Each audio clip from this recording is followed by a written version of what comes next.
Bom dia, nós estamos em Santarém, hoje no dia... Do 200º aniversário do nascimento do Marx, que foi no dia 5 de maio de 1818. E o 200º aniversário é no dia seguinte ao dia 5, portanto, no dia 6. Então, hoje, 6 de maio, estamos aqui em Santarém, Pará, oeste do Pará, e vamos fazer uma entrevista com o professor Aloysio Leal, aposentado da Universidade Federal do Pará, sobre uma postagem no blog da FAO, que ele tomou conhecimento e ele gostaria de fazer algumas considerações. Então, com a palavra, o professor Aloysio Leal. Pois é, né? O que me chamou a atenção foi a matéria colocada pelo Haroldo, né, pelo Haroldo Balech, sobre uma prisão panóptica que teria sido construída em Belém, né? E isso me remeteu a uma série de lembranças, porque esse modelo de prisão, que coincide com o modelo jurídico, político e, consequentemente, social, extremamente repressor da Inglaterra do século XIX, foi uma criação do indivíduo que deixou o nome dele entre os pensadores da chamada economia política clássica, que foi a economia que foi a economia predecessora, anterior à economia política crítica, da qual os vultos maiores foram Adam Smith, como grande ideólogo da economia política clássica, que é o indivíduo que enuncia os conceitos de riqueza, né, de mão invisível, como se fosse uma espécie de mecanismo automático de regulação de uma sociedade regida pelo mercado, e também do liberalismo. O Adam Smith é o pai do liberalismo. E a ele se seguiram, razoavelmente posteriores, o Davi Ricardo, que é o chamado criador dos modelos que definiram os conceitos econômicos que regeram o pensamento econômico da economia política clássica, e logo depois do Davi Ricardo, o Thomas Malthus e o Jeremy Bentham, né? O Jeremy Bentham é esse de cuja cabeça nasceu a ideia das prisões panópticas, né? Eu acho que antes cabe uma análise sobre essa questão dos pensadores da economia política clássica, porque o Davi Ricardo, o Malthus e o Bentham foram grandes ideólogos de um sistema que teve na exploração da classe trabalhadora e da força de trabalho com o advento da Revolução Industrial, né, a base do comportamento social. Depois do Smith, que foi o filósofo que enunciou, né, as questões relativas à riqueza, né, à mão invisível, que são os mecanismos de mercado, e, né, ao liberalismo, o que veio logo após dele como grande ideólogo da sociedade, né, inglesa nesse período foi o Davi Ricardo, que, embora tenha sido um matematizador das relações, um modelizador das relações expressas pelo pensamento da economia política clássica, ele também foi o primeiro grande ideólogo, porque no tempo do Ricardo havia um embate muito grande, já que o termo economia política significa uma visão da economia a partir do reconhecimento de uma sociedade dividida em classes. E para os ingleses, para a economia política inglesa, as classes eram sobretudo três: as dos que acumulavam, que eram os capitalistas, as dos que trabalhavam, que eram os trabalhadores, e as dos que dissipavam, que eram os senhores de terra, herdeiros do direito sobre o território da nobreza feudal, e que viviam uma vida de fausto e desregramento e que, portanto, não praticavam a mais fundamental das virtudes do capitalista, que é acumular. O Davi Ricardo, com a formulação da chamada lei do rendimento decrescente, que aparece sob a forma de uma análise matemática da questão do lucro e, consequentemente, da atitude dos proprietários de terra em relação a isso, conseguiu que o parlamento inglês elaborasse um vigoroso ataque à lei dos cereais e, consequentemente, resultasse essa medida institucional num empobrecimento e numa dificuldade financeira generalizada para os senhores de terra, que permitiu que os capitalistas assambarcassem toda a terra existente na Inglaterra e transformassem a Inglaterra numa grande fábrica, na oficina do mundo, né? Numa nação profunda, na primeira das nações profundamente industrializada. Então, Davi Ricardo, com a lei do rendimento decrescente, na verdade acaba produzindo a desaparição dos proprietários de terra e a substituição deles pela classe capitalista industrial na Inglaterra do século XIX. Né? O segundo desses teóricos da economia política clássica foi o Thomas Malthus, com a teoria da população, que o poeta Percy Bysshe Shelley classificou como ciência lúgubre, porque ela estabelecia uma premissa de diferença de comportamento entre a classe capitalista e a classe trabalhadora, mostrando que os trabalhadores eram,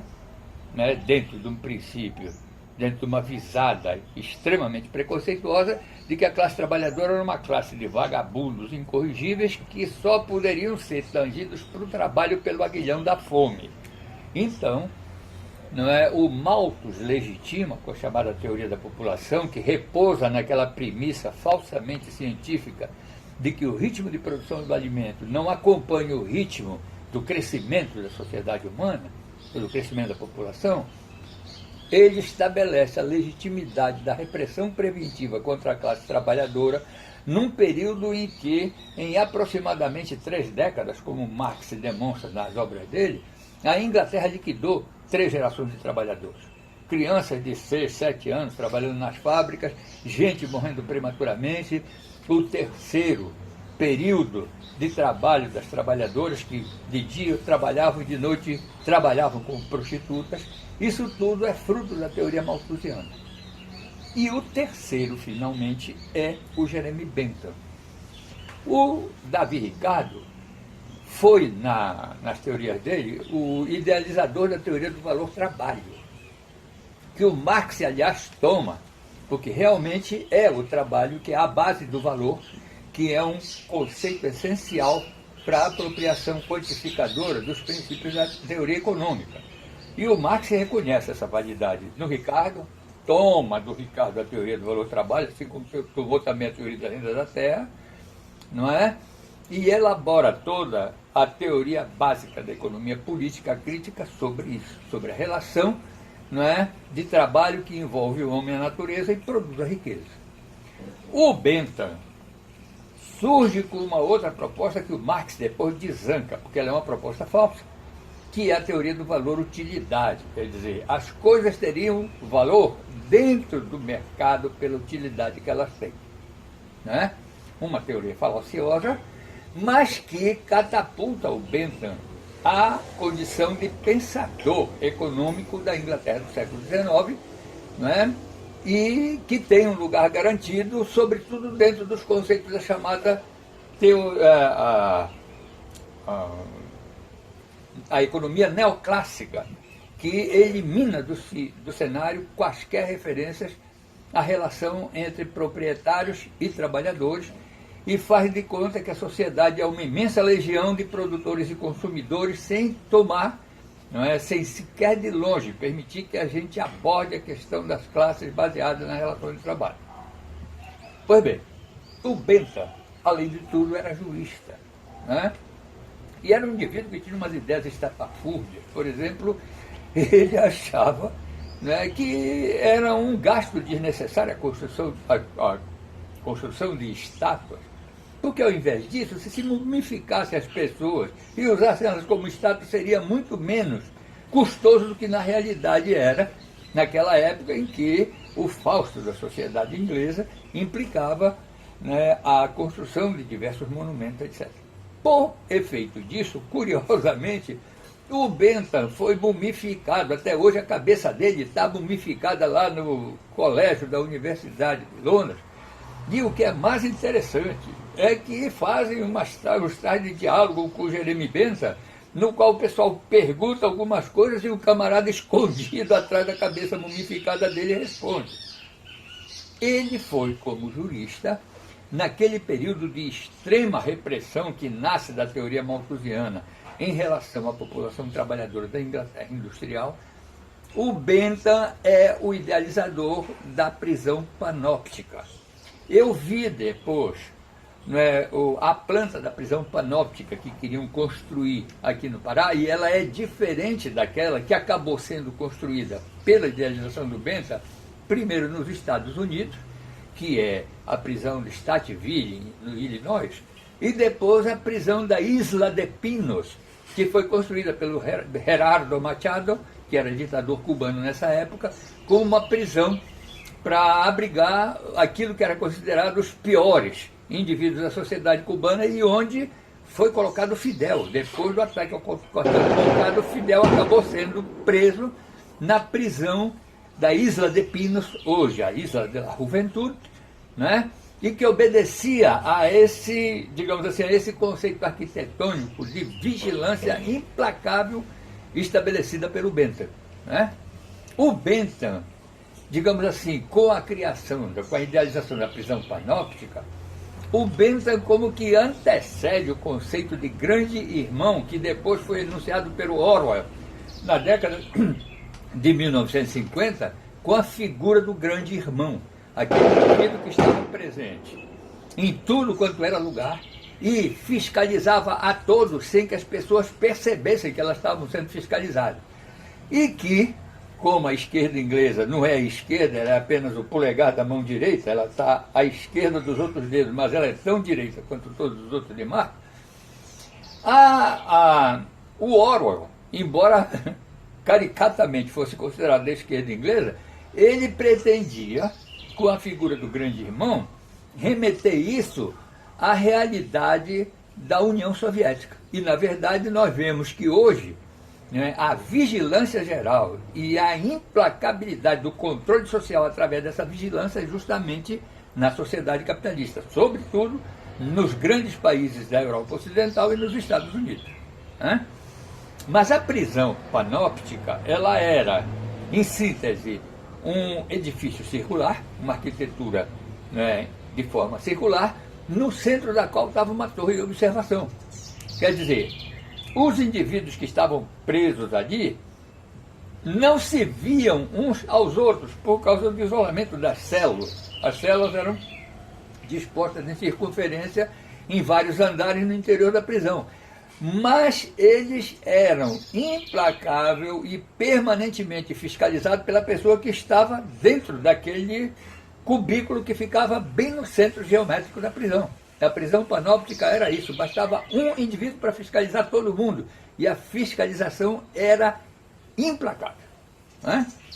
Eu me surpreendi quando vi o plano da prisão panóptica do estado do Pará, porque na verdade ela não é uma prisão panóptica, é uma prisão radial, mas ela não sabe obedecer ao esquema panóptico que foi idealizado pelo Bentham, até porque o termo panóptico quer dizer visão periférica, visão que engloba tudo que está ao redor, né? E essas duas, os grandes exemplos que nós temos são, o dessa prisão de Statenville, nos Estados Unidos, e outro da prisão da Isla de Pinos, em Cuba. Isso aí, de qualquer modo, dá, né, a oportunidade da gente fazer um repasse sobre os pensadores ingleses do século XIX, né, a extrema repressão preventiva que se estabeleceu sobre a força de trabalho da Inglaterra industrial desse século, e, a partir do surgimento do capitalismo monopolista e, consequentemente, o espraiamento da colonização, né, na idade do imperialismo para os grandes continentes remotos onde existiam enormes riquezas, a exportação desse sistema terrivelmente repressor contra a força de trabalho desses países. Porque como os países capitalistas desenvolvidos, como é o caso dos Estados Unidos, da Inglaterra, do Japão, da França, da Escandinávia, da Itália, etc., como eles são quartéis generais onde se planeja e se controla o desenvolvimento da acumulação capitalista pelo resto do planeta, como quartéis generais, eles têm que obedecer à necessidade de uma ordem, de uma organização, de uma estabilidade política interna. Eles não podem ser perturbados por, conflitos políticos, por turbações de caráter político. E a base da estabilidade política é a satisfação social básica, que é aquela que é dada através de saúde, educação, alimentação, habitação. E o operariado desses países, embora seja terrivelmente explorado, quando a gente consegue entender a questão através da teoria da mais-valia do Marx, eles aparentemente são um operariado aquinhoado por salários que são muitíssimo melhores do que aqueles salários que existem no terceiro mundo, onde os operários são submetidos a uma condição desumana de vida para que essas sociedades sejam fragilizadas de tal modo que não possam reagir através da consciência social à brutal exploração das suas riquezas naturais. Na verdade, a repressão preventiva sobre a classe trabalhadora que existia na Inglaterra industrial do século XIX, hoje ela existe disseminadamente na América Latina, nos países pobres da Ásia e, sobretudo, na África. Mas o conceito de prisão panóptica permanece, muito embora as plantas da prisão que tentavam construir aqui no Pará não sejam exatamente as mesmas que nortearam a construção das prisões panópticas nos Estados Unidos e em Cuba. Era isso que eu tinha que falar para o Haroldo, porque me chamou a atenção a matéria que ele colocou no blog da FAO. Ok. Agradecemos a palavra do professor Aloysio, diretamente para o blog da FAO.